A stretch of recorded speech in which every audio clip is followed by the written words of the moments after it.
What's going on, people? Welcome back to another video.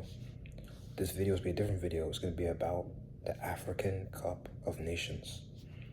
So today we saw two games, the quarterfinals. We saw the Nigeria game versus Algeria, and we also saw the game after that, which was Egypt versus Ivory Coast. I watched both of them, well, half of the Nigeria game, the second half, and I watched the whole Egypt game. And, we know the results now. We know that Nigeria and Egypt are going through to the semifinals.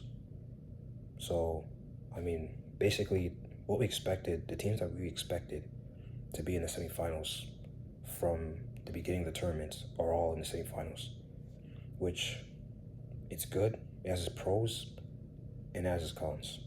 The cons is that, the expected has happened. There's no really any underdogs that's in the semifinals. All the underdogs got knocked out. Like Tunisia was supposed to be an underdog this tournament. South Africa was supposed to be an underdog. Both of them, they got out of round 16 very early. So they disappoint us. But the pros is that, all the four nations in the semifinal, Morocco, Senegal, Nigeria, Egypt, all big countries. So we're going to see some entertaining big games in this play. All four countries, big players, big names. The Salahs, the Osimhens, the Hakimis, and of course, what's the other country that's in the semifinals? Nigeria, Egypt, Morocco, and dang, I really forgot. What's the other country? Senegal, Sadio Mane. I forgot. So yeah, these four countries have big names in this play. So it could be a big game, big games coming up, good games for us to watch. And I'm going to talk about, the performances I saw from the two games today. So the first game I saw, the first game that happened was Nigeria versus Algeria. This game, I expected it to be, a closer contest than it actually was. Because, Algeria, they beat Congo recently. And Nigeria, they played, a team that they're expected to beat in the round 16, Mozambique. They beat them convincingly 4-0. Algeria, they had to go all the way to extra time and to eventually beat Congo 1-0 last minute extra time winner. I watched those games as well, which both teams deserved to go through. I think Congo was, a little bit hard done by in a way because, the goal happened last minute, but relatively, I think it was a deserved result for them, for Algeria. And Nigeria just thrashed them. So yeah, anyways, we're going to talk about the quarterfinals. So we're starting with the Nigeria game. So like I said, it was a relatively comfortable performance from Nigeria, a very strong performance from Nigeria. They have a strong team, we all know that. And when they're in the mood, when they want to play, they can do this to opponents. They can beat teams and beat teams comfortably, playing good football and all that stuff. There are standouts in this game, I think one standout for me, watching the game, was Alex Iwobi. Iwobi was very good in the midfield, and I've heard he's been really good in the midfield the whole AFCON for Nigeria, which, it's a really good thing to hear, really good thing to see as a neutral, seeing midfielders balling out, good performances. It's nice to see. The attack has been, from what I've seen so far, has been pretty good. I've seen, Osimhen scoring his goals, Adams, the other striker, doing well. Lookman has been cooking. That's what I've been seeing. So yeah, the attack has been cooking. The midfield has been cooking. And now, this is the area where, Nigeria usually makes some foolishness, some clumsy mistakes. And I can give teams way back in the game. The defense has been pretty solid. Bassi has been solid in the back. Their defense has been solid the whole tournament relatively. Because, when they played, before AFCON, when they played Congo in the qualifiers, I was seeing them do some nonsense defensively. And also the coach has been better since that Congo game. His substitutions are smart. His lineups are smart. He doesn't do his substitution early like before. When the Congo game, he subbed off Oshiman like halftime and all their star players early in the game, which I don't know why he doesn't. Maybe Nigerians know why. There's a reason, but that eventually costed them that game later on in the match. So this was a statement win, a good performance from Nigeria, deserved win, and they showed why they're always going to be one of the favorites to win this tournament and why they actually went to the final in 2023.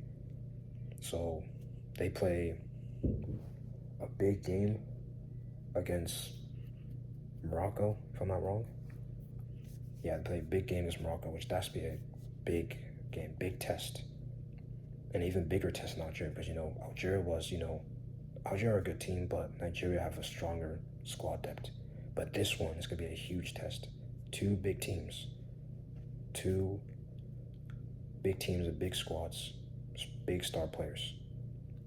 So I'll be excited to watch that game in this upcoming Wednesday. So we move on to the next semifinals, or quarterfinals, which was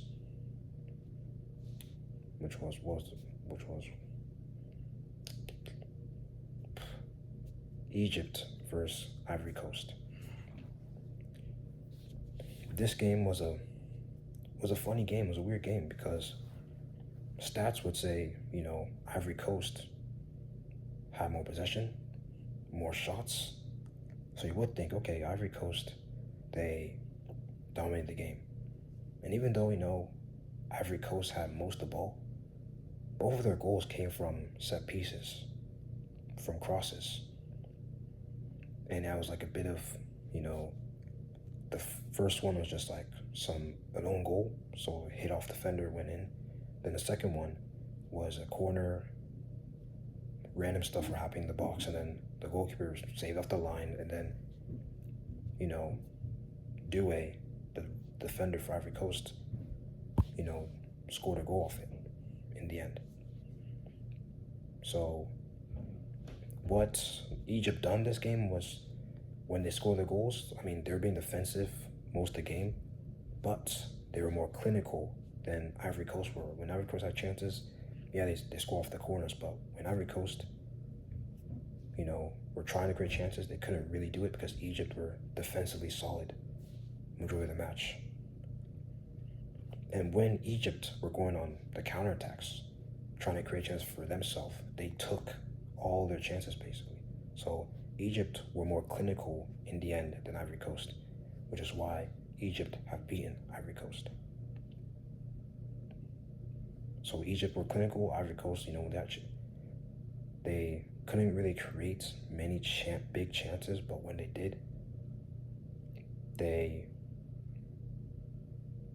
couldn't take it, or the goals came from set piece, which compared to Egypt, they were superior in the corners. So yeah, this was a tight game, close game, closer than the first one, but Egypt in the end have went through to the semifinals. And yeah, the other games that happened in the quarterfinals was what? Senegal, Mali. Senegal beat them in the end. And Morocco played versus Cameroon, which was basically, I heard it was similar to the Algeria-Nigeria game, which Cameroon's a good team, but Morocco has more depth in the squad, and it showed that game probably. So yeah, those are the games that have happened in the quarterfinals, round 16 results. A few of them, the quarterfinals, and now we're in the semifinals. So 4 big nations left. I'm very excited to see who's gonna be in the finals. And if I had to predict who's gonna be in the final, from what I've seen so far, I think Morocco are gonna beat Nigeria because home nation tax is gonna come into play here. The crowds be mostly Moroccans, of course, because the fans are insane. They always show out. So I think the fans are gonna play a big part into why they're gonna beat Nigeria this game. It's gonna be a close game, tight game, but Morocco's gonna win in the end. And then the next game is gonna be Egypt for Senegal. Salah versus Mane. Big game, and I actually don't even know what to predict this game. Because Egypt have been very clinical. But, Senegal are strong as well. So this will be hard to predict, to know who's going to be in the final. But from what I've seen, overall performances from the two, I'm just going to say Senegal are going to beat Egypt. Just what my gut feeling is saying. So I'm thinking it's going to be a Morocco for Senegal final. But who knows, maybe it could be the opposite. Maybe it could be a different final. That's a good thing about the sport. But yeah, I just wanted to talk about, what I've been seeing in AFCON today and the past few days. And yeah, so we'll see what happens in the semis. Thanks for watching the video, and, I'll see you tomorrow after, the Super Copa game. But, before that, you might get another video a few minutes later about, what I'm thinking about Real Madrid content, the Real Madrid final lineup predictions. So yeah, that's gonna be the next video. So anyways, I'll see you guys next video.